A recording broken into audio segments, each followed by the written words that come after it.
ଆଜି ହେଉଛି ସୋମବାର। ସୋମବାରରେ ଘର ସଂସାରର ମନୋରମା କାର୍ଯ୍ୟକ୍ରମରେ ଆମେ ଶୁଣୁ ଅନେକ ସୁନ୍ଦର ସୁନ୍ଦର କବିତା ଏବଂ ଗଳ୍ପ। ଆଜି ମଧ୍ୟ ଆପଣମାନଙ୍କ ପାଇଁ ରଖିଛୁ ଗୋଟିଏ ସୁନ୍ଦର ଗଳ୍ପ। ଆସନ୍ତୁ ଶୁଣିବା ପ୍ରଭାସିନୀ ରଥଙ୍କର ଏହି ମନଛୁଆଁ ଗଳ୍ପକୁ। ତାକୁ ସମସ୍ତେ ଡାକୁଥିଲେ ଗୌରବାୟା। ଗାଁର ଶିଶୁ ମହଲରେ ସେ ଥିଲା ଏକ ଆତଙ୍କ। ପିଲାଏ ଖାଇବା ବେଳେ, ଶୋଇବା ବେଳେ କି ଆଉ କୌଣସି ସମୟରେ ଅଳି ଅଝଟ କଲେ ମା' ମାନେ ସବୁଠୁ ଆଗ ଧରୁଥିଲେ ଗୌରବାୟାର ନାଁ। ହେଇ ଦେଖ, ଗୌରବାୟା ଆସିଲାଣି, ରହ, ଗୌରବାୟାକୁ ଡାକୁଛି। ଏମିତି ବାକ୍ୟମାନଙ୍କର ପ୍ରଭାବ ବି ପିଲାଙ୍କ ଉପରେ ଗଭୀର ଭାବରେ ପଡ଼ୁଥିଲା। କଥା କଥାରେ କଳ୍ପନାରେ ଭୟର କୁହୁଡ଼ି ଖେଳାଇ ଦେଉଥିବା ଗୌରକୁ ଦେଖିଲେ କିନ୍ତୁ ଟିକିଏ ବୋଲି ଡରିବାର କାରଣ ନଥାଏ। କେବେ ରାସ୍ତାର ଗୋଟିଏ କଡ଼ରେ ସେ ଗଛ ପରି ତଳକୁ ମୁଣ୍ଡ ଝୁଙ୍କାଇ ଠିଆ ହୋଇଥିବ, ତ କେବେ ଚାଲି ଯାଉ ଯାଉ ହଠାତ୍ କରି ଠିଆ ହୋଇଯିବ।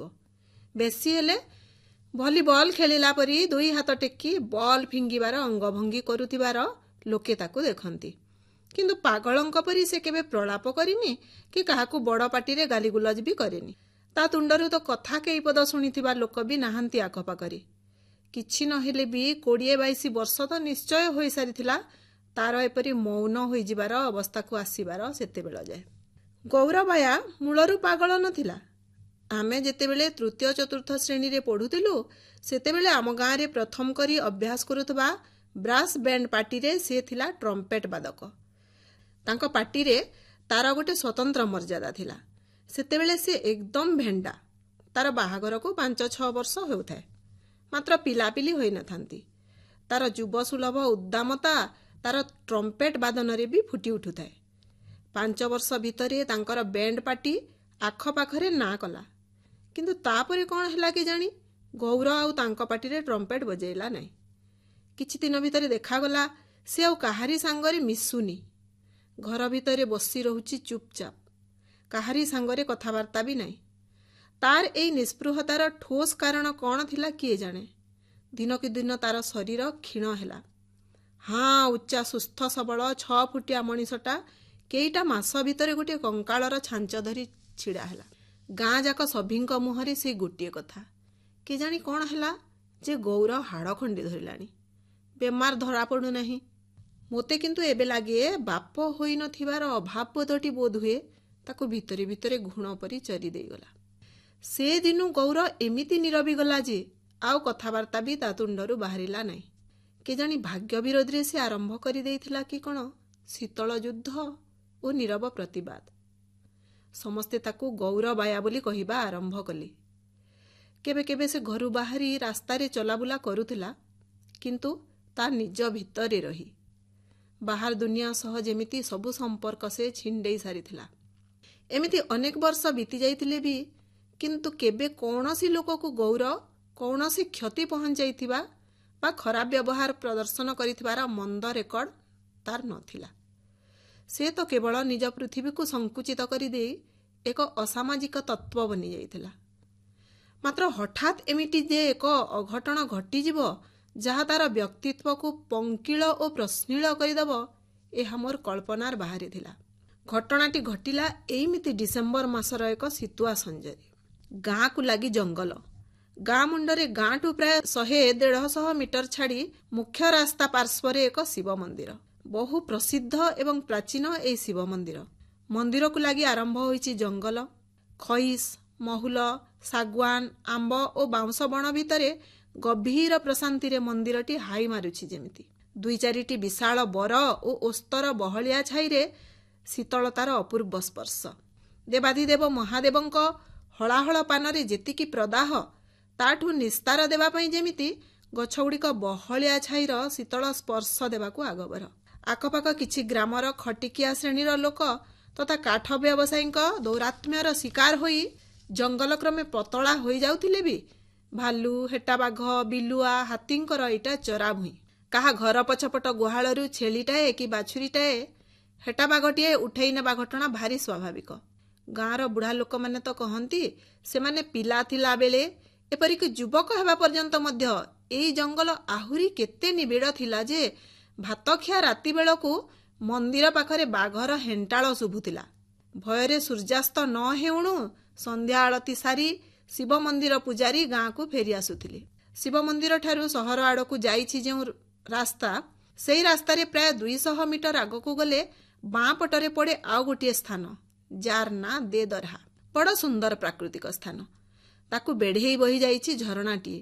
ପ୍ରାଚୀନ କାଳରେ କୁଆଡ଼େ ଦେବତାମାନେ ଆସି ଏଇଠି ସ୍ନାନ କରୁଥିଲେ ଲୋକେ କହନ୍ତି। ଏବେ କିନ୍ତୁ ତାହା ପ୍ରସିଦ୍ଧ ଗୋଟିଏ ପିକନିକ୍ ସ୍ପଟ୍ ଭାବରେ। ଗାଁ ସ୍କୁଲର ପିଲାଏ ବି ବଣଭୋଜି ପାଇଁ ଏଠାକୁ ଆସନ୍ତି। ଡିସେମ୍ବର ଜାନୁଆରୀ ମାସରେ ତ ଏଠି ବେଶ୍ ଭିଡ଼ ଜମେ। ସୁପ୍ତ ଦେଦହରା ବିଳିବିଳେଇ ଚେଇଁ ଉଠେ ଯେମିତି। ଲୋକେ ବି ପ୍ରଶଂସାରେ କହନ୍ତି 100 କିଲୋମିଟର ବ୍ୟାସାର୍ଦ୍ଧ ଭିତରେ ଏମିତିଆ ସୁବିଧାଜନକ ଓ ସୁନ୍ଦର ପିକନିକ୍ ସ୍ପଟ୍ ଆଉ ନାହିଁ। ଏମିତି ଡିସେମ୍ବରର ଏକ ଶୀତୁଆ ଦିନ ପିକନିକ୍ ପାଇଁ ପହଞ୍ଚିଲା ଗୋଟିଏ ସ୍କୁଲ ବସ୍। ପାଖ ସହରରେ କିଛି ବର୍ଷ ହେବ ଖୋଲିଥିବା ଗୋଟିଏ ଇଂରାଜୀ ମିଡିୟମ ସ୍କୁଲର ପିଲାଙ୍କୁ ନେଇ ଆସିଲେ ଶିକ୍ଷକ, ଶିକ୍ଷୟିତ୍ରୀ ଓ ଅନ୍ୟାନ୍ୟ କର୍ମଚାରୀ। ଖୁବ୍ ପସନ୍ଦ ଆସିଲା ତାଙ୍କୁ ଜଙ୍ଗଲର ଏହି ନିକାଞ୍ଚନ ଜାଗା।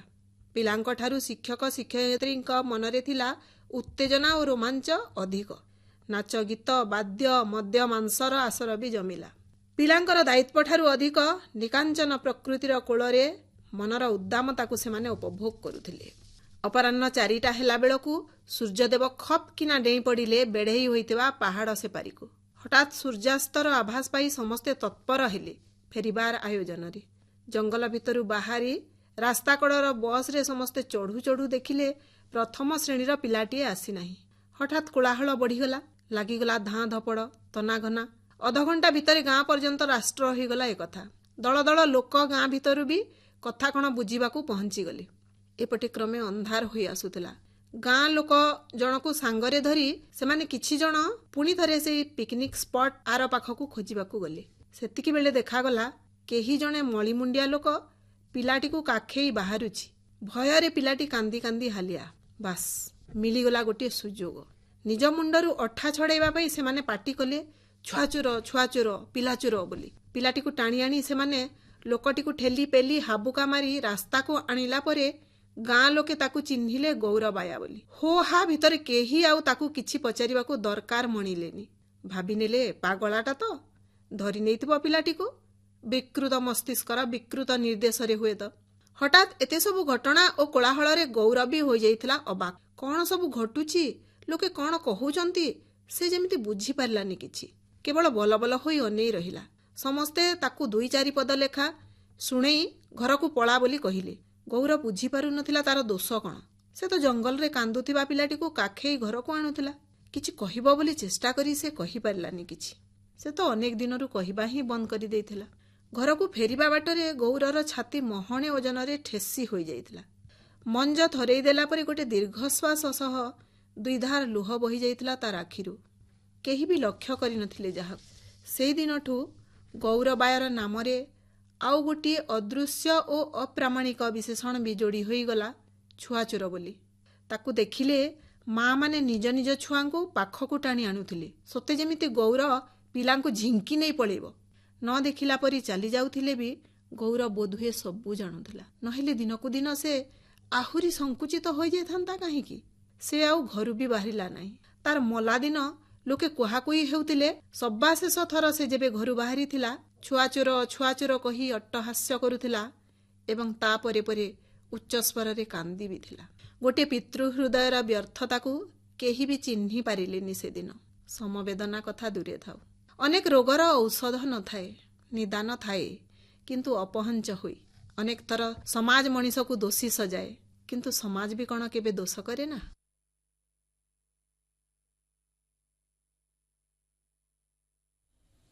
ଶୁଣିଲି ପ୍ରଭାସିନୀ ରଥଙ୍କର ଏକ ମନଛୁଆଁ ଗପକୁ। ଆଶା କରିବି ଆପଣଙ୍କୁ ଆଜିର କାର୍ଯ୍ୟକ୍ରମଟି ଭଲ ଲାଗିଥିବ। ବିଦାୟ ନେଉଛି, ନମସ୍କାର।